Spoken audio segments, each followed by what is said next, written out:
So you've been in for what, almost a year now? 6 months. 6 months? Yeah, since January. And what the hell is going on over there? I mean, everything has just turned into a disaster. It seems like, I mean, some of these people I've had really high expectations for, and they've just totally, it seems like they've just totally folded. Yeah. And on, honestly, like I said, on both sides of the aisle. Yeah. What's your first impression of being a congressman and being in the DC mix? Yeah, it's interesting. I mean, a lot of my perceptions, have come to be proven correct. As far as there is a Uniparty, it tries to suck you in from the moment that you're elected. The moment you're elected. How do they try to suck you in? Well, they do it with money. As far as like, hey, we'll help you win this race, but then, I scratch your back, now you need to scratch my back. So there's that part of it. There's the relational side of it, right? Come be a part of this, come do this with us. And you know how it is. Anytime you start running or hanging with people, you're more likely to become like them. So there's there's also, the threats as well. If they can't get you to acquiesce and come be part of the good old boy club, then the Uniparty will just try and get rid of you. Those are its only two moves, right? Mm-hmm. Suck you in, make you subservient, or we got to get rid of this guy. He's a problem. Well, so we got money, we got buying our politicians out, which we know that happens all the time. Peter Schweitzer uncovered that. Like, he did a fantastic job. So that's more like, I would say that's more like elite capture type stuff. So I think that's a completely, I was talking about how do they try and suck you in initially, right? Okay. So I think that that's another bucket. But what I'm talking about is, hey, Shawn, so you want to represent this district you live in Tennessee. So you're going to need money to do that, because the people that you're running against, whether you're running against an incumbent or just somebody else, now you're a different story because you have this amazing reach and this amazing podcast. So you already have name ID, right? But that's one of the hardest things for any politician to get is name ID. And it costs a lot of money to do that, running commercials, ads, etc. And so that's what a lot of these groups will do. The bigger groups, Republicans, Democrats, etc., they will help you.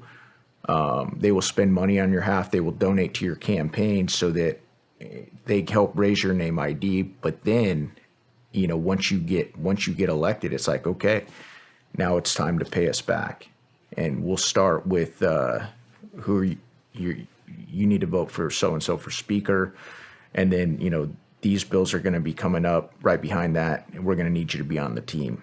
So this stuff is starting before you ever even step foot in the Capitol. So it doesn't.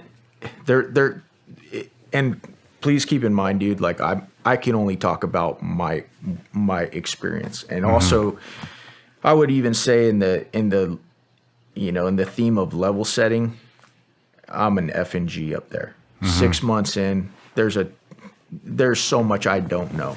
So I'm just giving you perspective from somebody that's been there for 6 months. But my experience was there were no asks right off the bat, or I should say there were no asks of me, working my way up. The asks started coming as soon as I got elected. Okay. As soon as I got elected. And it was just like, are you going to be on the team or not? What were some of the asks? Support. I need you to support who the party has chosen for speaker. So right off the bat, they were talking about funding your campaign to basically vote for McCarthy. Yeah. And that's super, just so you know, that's super normal. Like what America saw in January, from what I'm told, that hadn't happened in over 100 years. So usually that's like SOP. Everybody kind of typically knows who the speaker's going to be, and then it's more kind of a formality. But Interesting. several people decided that they didn't want door A. They didn't want formality. They wanted to shake things up and to change the way the town works. Yeah, that's good. Yeah. What were some other asks? Let's see. So some of the other stuff you'll see, like, I don't know if we talked about this in the last one, but I've been pretty outspoken that I don't agree with the how we're handling Ukraine. And so because of my outspokenness on, hey, I think we should be trying to usher in peace talks, not sending, hundreds of billions of dollars that we don't even have over there. I don't think we should be sending M1 Abrams tanks or escalating that conflict. I think we should be trying to bring it to a close. I was told, hey, some of these committees that you want to be on, no, it's not going to happen. So there's a lot of that as well. How is this? How are these messages delivered? Who do they come from? In my experience, some of those messages came from actually more junior people, but that are plugged in with leadership. So, Okay. yeah. And it's like, in a way, like if I look at the other side of it, it kind of makes sense, right? If you're the chairman of, foreign affairs or Intel or whatever, committee you're the chairman of, you don't want a rebel rouser. You want somebody that's gonna, fall in line and do what, do what it's told. Do what you want, right? Yeah. And so I can see the other side of it. That being said, it is disappointing. Like right now, there's no member of the House Freedom Caucus on Intel.